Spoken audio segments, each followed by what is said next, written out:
नमस्कार। प्रांजल ज्ञान गंगा में आप सभी का स्वागत है। मैं गीता रावत आपके सामने फिर से महान ग्रंथ श्रीमद् भगवद गीता के साथ उपस्थित हूँ। पहले हमने पाठ 11 का पाठ किया था, लेकिन उसमें सेकंड पार्ट रह गया था। तो आज हम उसी पाठ 11, जिसका कि नाम विश्व रूप दर्शन योग है, उसको करेंगे। यह उसका सेकंड पार्ट है।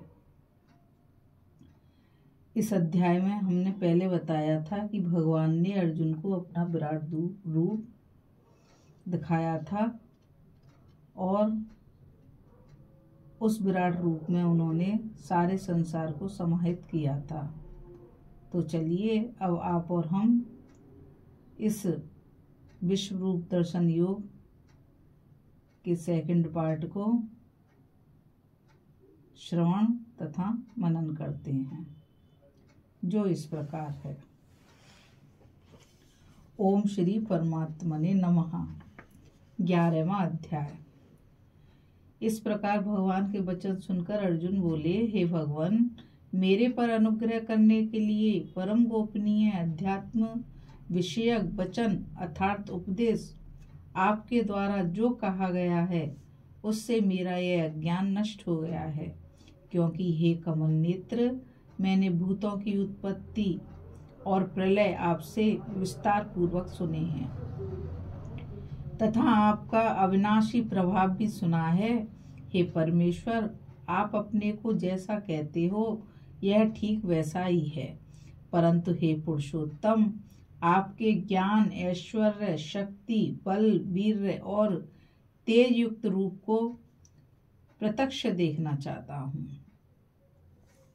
इसलिए हे प्रभु, मेरे द्वारा वह आपका रूप देखा जाना शक्य है। ऐसा यदि मानते हैं तो हे योगेश्वर, आप अपने अविनाशी स्वरूप का मुझे दर्शन कराइए। इस प्रकार अर्जुन के प्रार्थना करने पर श्री कृष्ण भगवान बोले, हे पार्थ, मेरे सैकड़ों तथा हजारों नाना प्रकार के और नाना वर्ण तथा आकृति वाले अलौकिक रूपों को देख। हे भरतवंशी अर्जुन, मेरे में आदित्यों को अर्थात अदिति के 12 पुत्रों को और 8 वसुओं को, 11 रुद्रों को तथा दोनों अश्वनी कुमारों को और 49 मरुद गणों को देख, तथा और भी बहुत से पहले न देखे हुए आश्रम रूपों को देख। हे गुणाकेश, अब इस मेरे शरीर में एक जगह स्थित हुए चराचर सहित संपूर्ण जगत को देख, तथा और जो कुछ भी देखना चाहता है सो देख, परंतु मेरे को इन अपने प्राकृतिक नेत्रों द्वारा देखने को निस्संदेह समर्थ नहीं है। इसी से मैं तेरे लिए दिव्य अर्थात अलौकिक चक्षु देता हूँ। इससे तू मेरे प्रभाव को और योग शक्ति को देख। संजय बोले, हे राजन, महायोगेश्वर और सब पापों के नाश करने वाले भगवान ने इस प्रकार कहकर उसके उपरांत अर्जुन के लिए परम ऐश्वर्य युक्त दिव्य स्वरूप दिखाया। उस अनेक मुख और नेत्रों से युक्त तथा अनेक अद्भुत दर्शनों वाले एवं बहुत से दिव्य आभूषणों से युक्त और बहुत से दिव्य शस्त्रों को हाथों में उठाए हुए तथा दिव्य माला और वस्त्रों को धारण किए और दिव्य गंध का अनुलेपन किए हुए एवं सब प्रकार के आश्रयों से युक्त सीमा रहित विराट स्वरूप परम देव परमेश्वर को अर्जुन ने देखा। हे राजन, आकाश में 1000 सूर्यों के साथ उदय होने से उत्पन्न हुआ जो प्रकाश होवे, वह भी उस विश्व रूप परमात्मा के प्रकाश के समान कदाचित नहीं होवे। ऐसे आश्चर्यमय रूप को देखते हुए पांडुपुत्र अर्जुन ने उस काल में अनेक प्रकार से विविक्त हुए अर्थात पृथक पृथक हुए संपूर्ण जगत को उस देवों के देव श्री कृष्ण के शरीर में एक जगह स्थित देखा। उसके अनंतर वह आश्चर्य से युक्त हुआ हर्षित रोमों वाला अर्जुन विश्वरूप परमात्मा को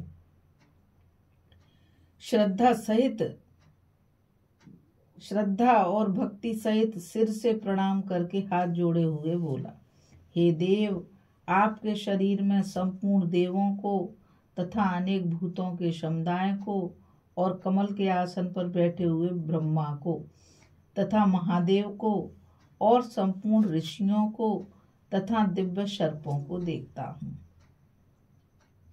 हे संपूर्ण विश्व के स्वामी, आपको अनेक हाथ, पेट, मुख और नेत्रों से युक्त तथा सब ओर से अनंत रूपों वाला देखता हूँ। हे विश्वरूप, आपके न अंत को देखता हूँ तथा न मध्य को और न अदिति को ही देखता हूँ। हे विष्णु, आपको मैं मुकुट युक्त, गदा युक्त और चक्र युक्त तथा सब ओर से प्रकाशमान तेज का पुंज, प्रज्वलित अग्नि और सूर्य के सदृश ज्योति युक्त, देखने में अति गहन और अप्रमेय स्वरूप सब ओर से देखता हूँ। इसलिए हे भगवान, आप ही जानने योग परम अक्षर हैं, अर्थात पर ब्रह्म परमात्मा हैं और आप ही इस जगत के परम आश्रय हैं तथा आप ही अनादि धर्म के रक्षक हैं और आप ही अविनाशी सनातन पुरुष हैं, ऐसा मेरा मत है। हे परमेश्वर, मैं आपको आदि अंत और मध्य से रहित तथा अनंत सामर्थ्य से युक्त और अनंत हाथों वाला तथा चंद्र सूर्य रूप नेत्रों वाला और प्रज्वलित अग्नि रूप मुख वाला तथा अपने तेज से इस जगत को तपायमान करता हुआ देखता हूँ। हे महात्मन, यह स्वर्ग और पृथ्वी के बीच का संपूर्ण आकाश तथा सब दिशाएं एक आपसे ही परिपूर्ण हैं तथा आपके इस अलौकिक और भयंकर रूप को देखकर तीनों लोग अति व्यथा को प्राप्त हो रहे हैं। हे गोविंद, सब देवताओं के समूह आप में ही प्रवेश करते हैं और कई एक भयभीत होकर हाथ जोड़े हुए आपके नाम और गुणों का उच्चारण करते हैं तथा महर्षि और सिद्धों के समुदाय कल्याण होवे ऐसा कहकर उत्तम उत्तम स्तोत्रों द्वारा आपकी स्तुति करते हैं। हे परमेश्वर, जो 11 रुद्र और 12 आदित्य तथा 8 वसु और 7 दैगण, विश्वदेव तथा अश्वनी कुमार और मरुदगण और पितरों का समुदाय तथा गंधर्व, यक्ष, राक्षस और सिद्धगणों के समुदाय हैं, वे सभी विस्मित हुए आपको देखते हैं। हे महाभाव, आपके बहुत मुख और नेत्रों वाले तथा बहुत हाथ, जंघा और पैरों वाले और बहुत उदरों वाले तथा बहुत सी विकराल डांडों वाले महान रूप को देखकर सब लोग व्याकुल हो रहे हैं तथा मैं भी व्याकुल हो रहा हूँ, क्योंकि हे विष्णु, आकाश के साथ स्पर्श किए हुए देदीप्यमान अनेक रूपों से युक्त तथा फैलाए हुए मुख और प्रकाशमान विशाल नेत्रों से युक्त आपको देखकर भयभीत अंतकरण वाला मैं धीरज और शांति को नहीं प्राप्त होता हूँ। हे भगवान, आपके विकराल डाणों वाले और प्रलय काल की अग्नि के समान प्रज्वलित मुख को देखकर दिशाओं को नहीं जानता हूँ और सुख को भी नहीं प्राप्त होता हूँ। इसलिए हे देवेश, हे जगन निवास, आप प्रसन्न हो। मैं देखता हूँ कि वे सभी धृतराष्ट्र के पुत्र राजाओं के समुदाय सहित आप में प्रवेश करते हैं और भीष्म पितामह, द्रोणाचार्य तथा में कर्ण और हमारे पक्ष के भी प्रधान योद्धाओं के सहित सब के सब वेग युक्त हुए आपके विकराल डाणों वाले भयानक मुखों में प्रवेश करते हैं और कई एक चूर्ण हुए सिरों सहित आपके दांतों के बीच में लगे हुए देखते हैं। हे विश्वमूर्ते, जैसे नदियों के बहुत से जल के प्रवाह समुद्र के ही सन्मुख दौड़ते हैं अर्थात समुद्र में प्रवेश करते हैं, वैसे ही वे शूरवीर मनुष्यों के समुदाय भी आपके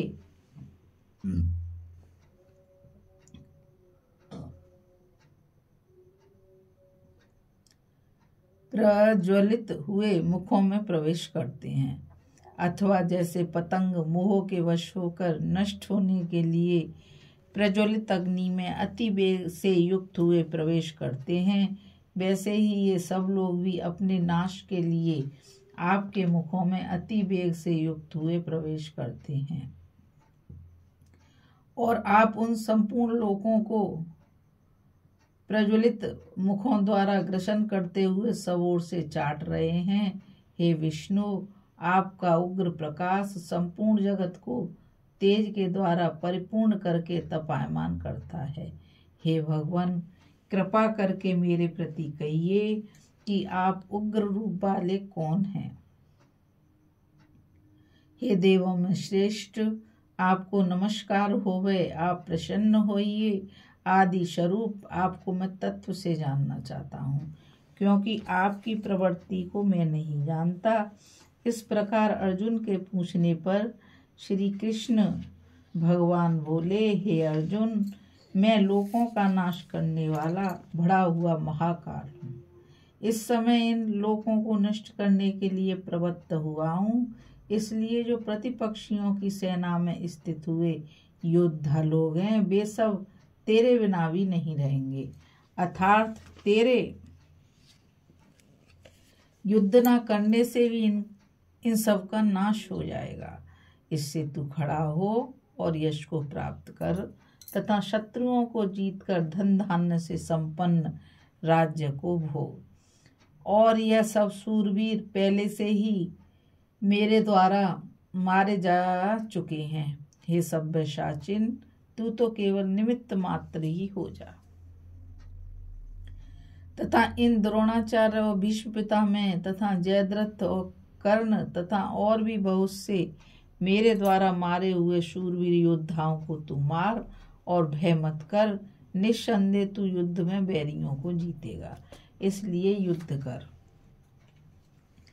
उसके उपरांत संजय बोले कि हे राजन, केशव भगवान के इस वचन को सुनकर मुकुटधारी अर्जुन हाथ जोड़े हुए कांपता हुआ नमस्कार करके फिर भी भयभीत हुआ प्रणाम करके भगवान श्री कृष्ण के प्रति गदगद वाणी से बोला कि हे अंतर्यामी, यह योग्य ही है जो आपके नाम और प्रभाव के कीर्तन से जगत अति हर्षित होता है और अनुराग को भी प्राप्त होता है। तथा भयभीत हुए राक्षस लोग दिशाओं में भागते हैं और सब सिद्ध गणों के समुदाय नमस्कार करते हैं। हे महात्मन, ब्रह्मा के भी आदिकर्ता और सबसे बड़े आपके लिए वे कैसे नमस्कार नहीं करेंगे, क्योंकि हे अनंत, हे देवेश, हे जगन निवास, जो सत असत और उनसे परे अक्षर अर्थात सच्चिदानंद घन ब्रह्म है, वे आप ही हैं। हे प्रभु, आप आदि देव और सनातन पुरुष हैं। आप इस जगत के परम आश्रय और जानने वाले तथा जानने योग्य और परम धाम हैं। हे अनंत रूप, आपसे यह सब जगत व्याप्त अर्थात परिपूर्ण है। हे हरे, आप वायु, यमराज, अग्नि, वरुण, चंद्रमा तथा प्रजा के भी स्वामी हैं, ब्रह्मा और ब्रह्मा के भी पिता हैं। आपके लिए हजारों बार नमस्कार होवे, आपके लिए फिर भी बारंबार नमस्कार होवे। हे अनंत सामर्थ्य वाले, आपके लिए आगे से और पीछे से भी नमस्कार होवे। हे सर्वात्मन, आपके लिए सब ओर से ही नमस्कार होवे, क्योंकि अनंत पराक्रमशाली आप सब संसार को व्याप्त किए हुए हैं। इससे आप ही सर्वरूप हैं। हे परमेश्वर, सखा ऐसे मानकर आपके इस प्रभाव को न जानते हुए भी मेरे द्वारा प्रेम से अथवा प्रमाद से भी हे कृष्ण, हे यादव, हे सखे, इस प्रकार जो कुछ हठपूर्वक कहा गया है, और हे अच्युत, जो आप हंसी के लिए विहार, शय्या, आसन और भोजनादिकों में अकेले अथवा उन सखाओं के सामने भी अपमानित किए गए हैं, वह सब अपराध अपरमेय स्वरूप अर्थात अनित्य प्रभाव वाले आपसे मैं क्षमा कराता हूँ। हे विश्वेश्वर, आप इस चराचर जगत के पिता और गुरु से भी बड़े गुरु एवं अति पूजनीय हैं। हे अतिशय प्रभाव वाले, तीनों लोकों में आपके समान भी दूसरा कोई नहीं है, फिर अधिक कैसे हो सकता है। इससे हे प्रभु, मैं शरीर को अच्छी प्रकार चरणों में रख के और प्रणाम करके स्तुति करने योग्य आप ईश्वर को प्रसन्न होने के लिए प्रार्थना करता हूँ। हे देव, पिता जैसे पुत्र के और सखा जैसे सखा के और पति जैसे प्रिय स्त्री के, वैसे ही आप मेरे अपराधों को सहन करने के लिए योग्य हैं। हे विश्वमूर्ते, मैं पहले न देखे हुए आश्रय में आपके इस रूप को देखकर हर्षित हो रहा हूँ और मेरा मन भय से अति व्याकुल भी हो रहा है। इसलिए हे देव, आप उस अपने चतुर्भुज रूप को ही मेरे लिए दिखाइए। हे देवेश, हे जगन निवास, प्रसन्न होइए। हे विष्णु, मैं वैसे ही आपको मुकुट धारण किए हुए तथा गदा और चक्र हाथ में लिए हुए देखना चाहता हूँ। इसलिए हे विश्वरूप, हे सहस्त्रबाहो, आप उस ही चतुर्भुज रूप से युक्त होइए। इस प्रकार अर्जुन की प्रार्थना को सुनकर श्री कृष्ण भगवान बोले, हे अर्जुन, अनुग्रह पूर्वक मैंने अपनी योग शक्ति के प्रभाव से यह मेरा परम तेजो में सबका आदि और सीमा रहित विराट रूप तेरे को दिखाया है, जो कि तेरे सिवा दूसरे से पहले नहीं देखा गया। हे अर्जुन, मनुष्य लोक में इस प्रकार विश्व रूप वाला मैं न वेद और यज्ञों के अध्ययन से तथा न दान से और क्रियाओं से और न उग्र तपों से ही तेरे सिवा दूसरे से देखा जाने को शक्य हूँ। इस प्रकार के मेरे इस विकराल रूप को देखकर तेरे को व्याकुलता न हो और मूढ़ भाव भी न होवे और भय रहित प्रीति युक्त वाला मन वाला तू उसी मेरे शंख चक्र गदा पद्म सहित चतुर्भुज रूप को फिर देख। उसके उपरांत संजय बोले, हे राजन, वासुदेव भगवान ने अर्जुन के प्रति इस प्रकार कहकर फिर वैसे ही अपने चतुर्भुज रूप को दिखाया और महात्मा कृष्ण ने सौम्य मूर्ति होकर इस भयभीत हुए अर्जुन को धीरज बंधाया। उसके उपरांत अर्जुन बोले, हे जनार्दन, आपके इस अति शांत मनुष्य रूप को देखकर अब मैं शांत चित्त हुआ हूँ, अपने स्वभाव को प्राप्त हो गया हूँ। इस प्रकार अर्जुन के वचनों को सुनकर श्री कृष्ण भगवान बोले, हे अर्जुन, मेरा यह चतुर्भुज रूप देखने को अति दुर्लभ है कि जिसको तुमने देखा है, क्योंकि देवता भी सदा इस रूप के दर्शन करने की इच्छा वाले हैं। हे अर्जुन, न वेदों से, न तप से, न दान से और न यज्ञ से इस प्रकार चतुर्भुज रूप वाला मैं देखा जाने को शक्य हूँ कि जैसे मेरे को तुमने देखा है। परंतु हे श्रेष्ठ तप वाले अर्जुन, अनन्य भक्ति करके तो इस प्रकार चतुर्भुज रूप वाला मैं प्रत्यक्ष देखने के लिए और तत्व से जानने के लिए तथा प्रवेश करने के लिए अर्थात एक ही भाव से प्राप्त होने के लिए भी शक्य हूँ। हे अर्जुन, जो पुरुष केवल मेरे ही लिए सब कुछ मेरा समझता हुआ यज्ञ, दान और तप आदि संपूर्ण कर्तव्य कर्मों को करने वाला है और मेरे परायण है, अर्थात मेरे को परम आश्रय और परम गति मानकर मेरी प्राप्ति के लिए तत्पर है तथा मेरा भक्त है, अर्थात मेरे नाम, गुण, प्रभाव और रहस्य के श्रवण, कीर्तन, मनन, ध्यान और पठन पाठन का प्रेम सहित निष्काम भाव से निरंतर अभ्यास करने वाला है और आसक्ति रहित है, अर्थात स्त्री पुत्र और धनादि संपूर्ण सांसारिक पदार्थों में स्नेह रहित है और संपूर्ण भूत प्राणियों में वैर भाव से रहित है, ऐसा वह अनन्य भक्ति वाला पुरुष मेरे को ही प्राप्त होता है। इति श्रीमद्भगवद गीता रूपी उपनिषद एवं ब्रह्म विद्या तथा योग शास्त्र विषयक श्री कृष्ण और अर्जुन के संवाद में विश्व रूप योग नामक 11वां अध्याय समाप्तम। बोलो श्री विष्णु भगवान की जय। बोलो भक्त अर्जुन की जय। अभी हमने 11वें अध्याय के सेकंड पार्ट को सुना और उसमें जाना कि भगवान ने अर्जुन को अपने विराट रूप के दर्शन कराए। अब हम 12वें अध्याय का पाठ करेंगे। तो उस 12वें अध्याय का पाठ करेंगे और 12वें अध्याय में देखेंगे कि भगवान अपने सखा को और कितना ज्ञान प्रदान करते हैं। तो राधे राधे, जय श्री कृष्णा। अब मैं आप लोगों से यही कहूँगी कि आप सब इस चैनल को लाइक, शेयर और सब्सक्राइब करें ताकि यह ज्ञान अधिक से अधिक लोगों तक पहुँच सके। नमस्कार।